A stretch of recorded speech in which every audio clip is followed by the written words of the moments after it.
Alrighty. So in today's video, we're going to be talking about a low risk, high reward strategy that you can use if you have a small account, right? So small account, by that I mean if you have a account size of maybe $10,000 or maybe $5,000 or even $1,000, right? You can definitely use this strategy. But that is not to say that if you have a bigger size account, you can't use this strategy. Well, if you have a bigger size account, you can definitely use this strategy as well. So what is this low risk, high reward strategy?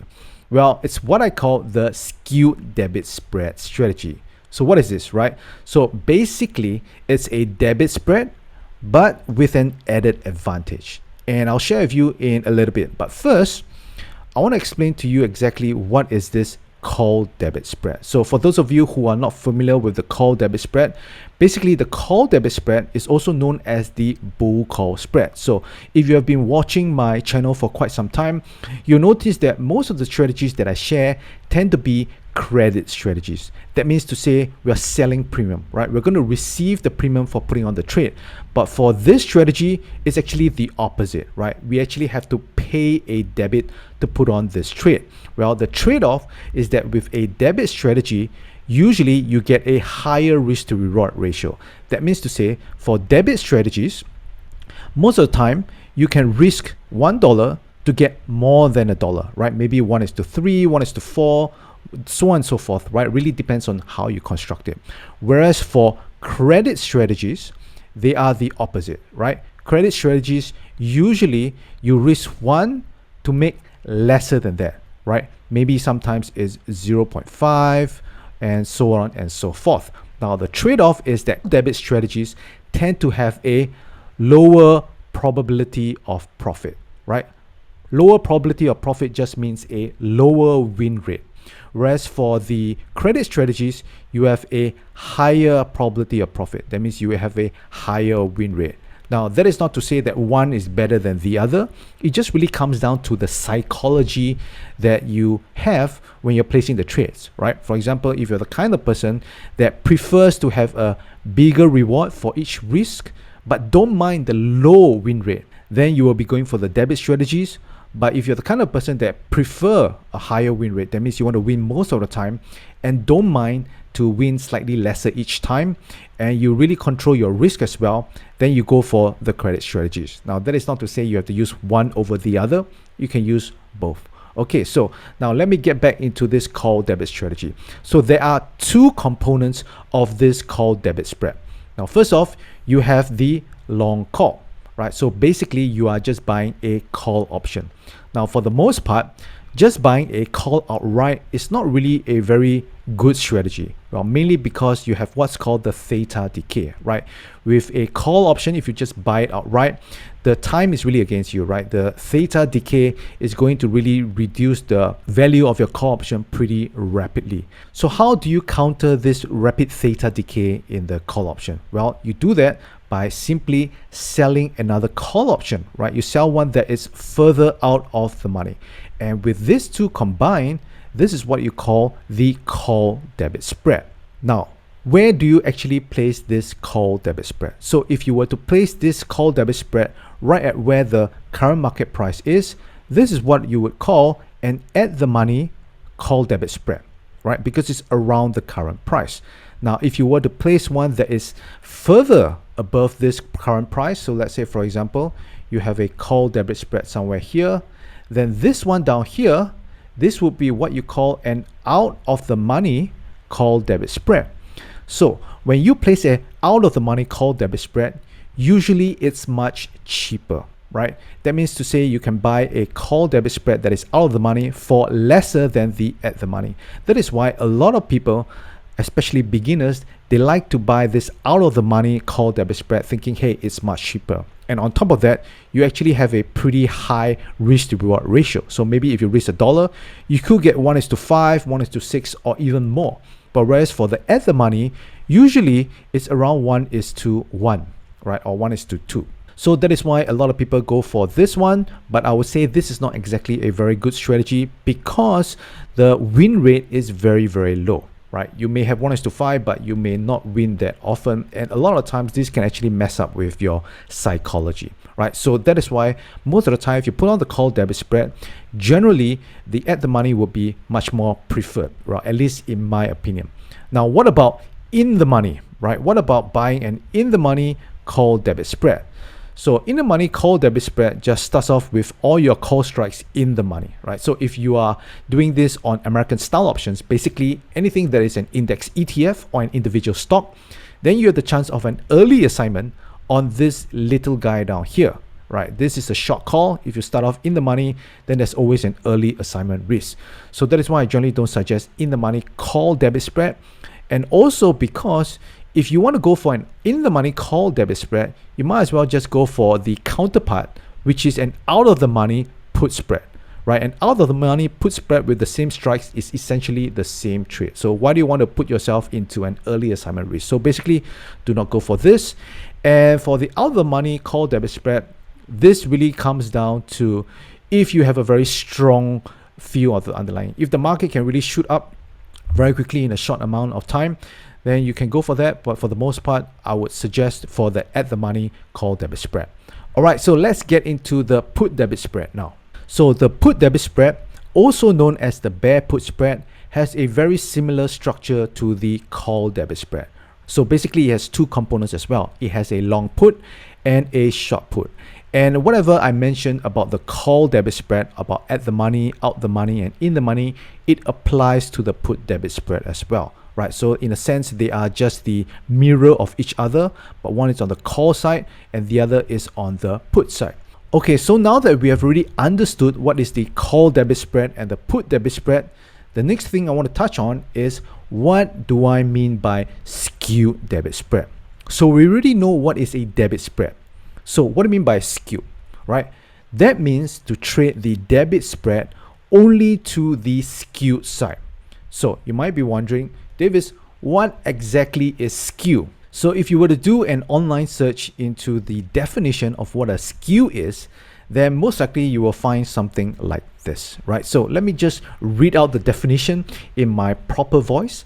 So skew is the difference between the implied volatility levels of the out the money, at the money, in the money options. Specifically, it measures the implied volatility level for each option strike price with the same expiration month, and the resultant line drawn among these points is referred to as the skew curve or volatility surface.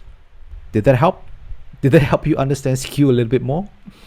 Well, if you are a PhD or mathematician, then obviously you will be going, so simple.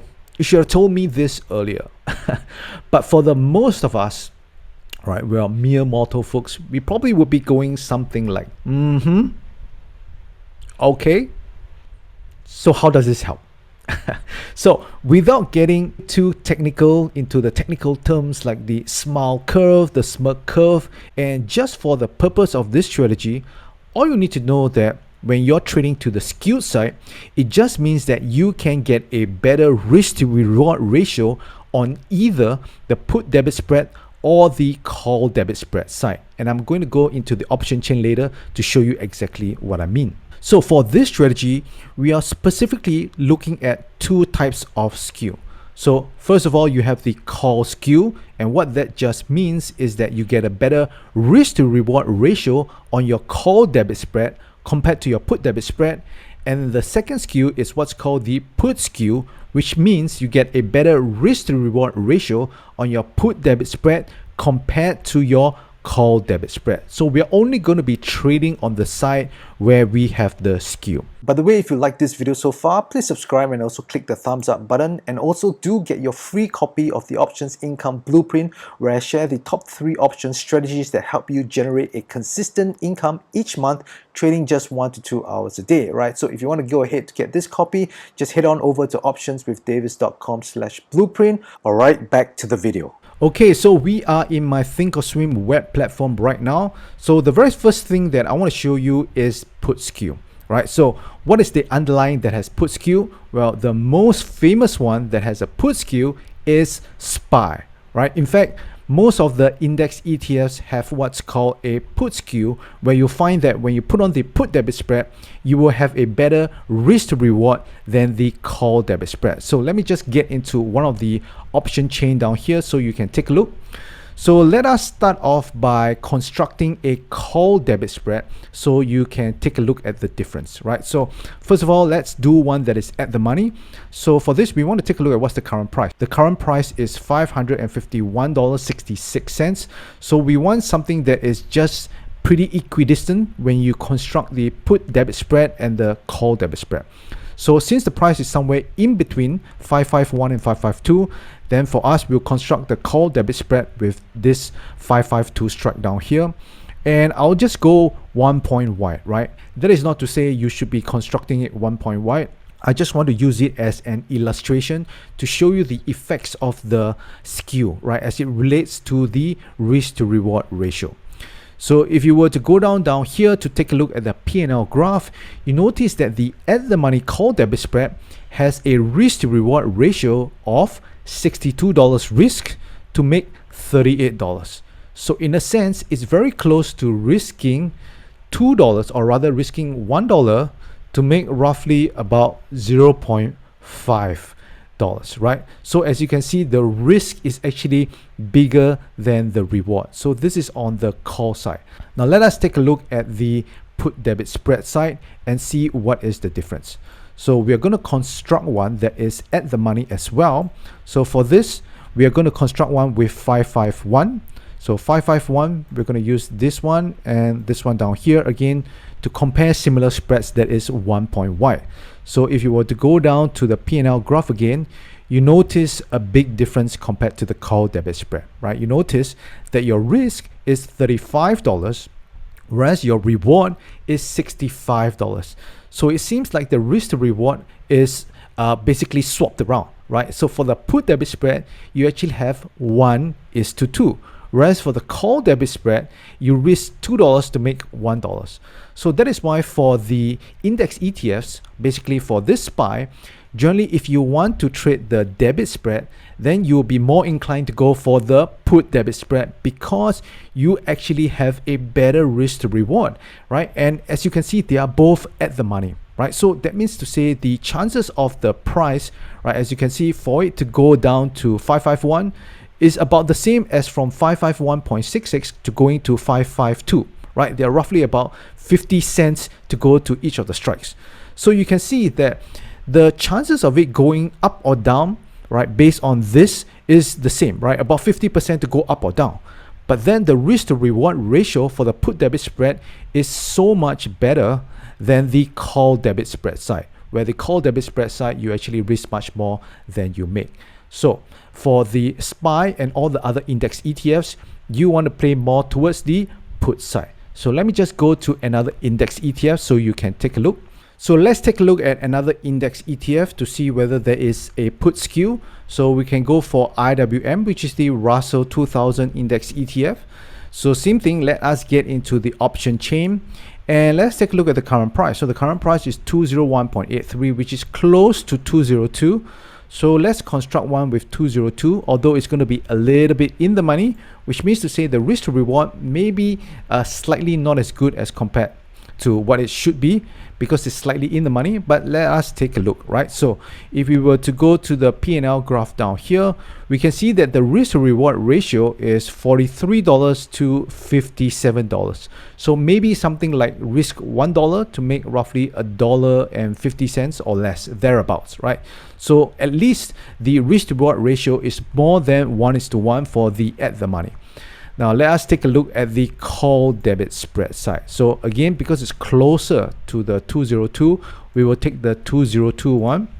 So 1 point wide, and we go all the way down. And as you can see, right, the risk to reward ratio is slightly different, right? As you can see, the risk down here is $53, but the reward is $47, right? So not as bad as the SPY, but you still get less than a 1:1, which means to say that the put skew down here maybe is not as pronounced as the SPY, right? So this is how you find out whether there is a skew or not. You just simply construct it out and see the kind of risk to reward you can get.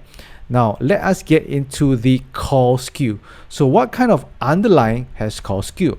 And one of them that I found is Chewy, right? So Chewy has been in the news as of late. So let's take a look at the call debit spread versus the put debit spread to see whether the skew is on the put or the call side. So as you can see down here, Chewy is about $24 right now. So let us craft with the $24. So let us start off with the put debit spread side and see what kind of risk to reward we can get. So $24 to $23 is $1 wide. And let us take a look at the risk to reward. So as you can see down here, an at the money put debit spread has a very poor risk to reward ratio, right? You can see you're risking $70 to make $30, right? That means you're risking more than $2 to make $1. So as you can see, this is a very poor risk to reward ratio, and which means to say that you don't really have an advantage if you were to trade Chewy to the downside. So let us take a look at the call debit spread and see what kind of a risk to reward ratio we can get. So for this, we use $24 because it's closer to $24, and again 1 point wide, right, just to compare equally. And let's take a look at the risk to reward ratio. So as you can see down here, it has changed dramatically, right? Down here you're risking $40 to make $60, which means to say your risk to reward ratio now becomes roughly 1:1.5. So if you were to trade Chewy, then you want to trade more towards the long side, right? Because this is the call side. Alright, so this is the skewed debit spread strategy. You can certainly use it if you have a small account. So let me know in the comments below what you think about this strategy. By the way, if you like this video, then you're absolutely going to love this next video which I have for you. So go ahead and watch that video right now. Also, if you haven't already gotten your free copy of the Options Income Blueprint, you can do so just by clicking this link down here on your screen, and you'll be able to get it for free. Alright, I will see you in the next video.